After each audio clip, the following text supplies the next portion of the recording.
everyone. Today we celebrate something truly wonderful. Our love for books. It's National Book Lovers Day, a special day dedicated to everyone who enjoys getting lost in a great story. Books are incredible because they allow us to explore faraway lands and meet fascinating characters, all without leaving our chair. Whether we are solving mysteries with detectives, going on adventure with wizards, or learning about history with famous figures, books take us on amazing journeys. Reading is not only fun but also really important. Books help us expand our vocabulary, understand different cultures, and spark our imagination.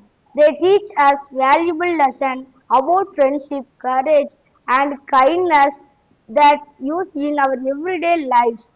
On National Book Lovers Day, let's celebrate by picking up a new book, sharing our favorite story with friends, or visiting a library, discover something exciting.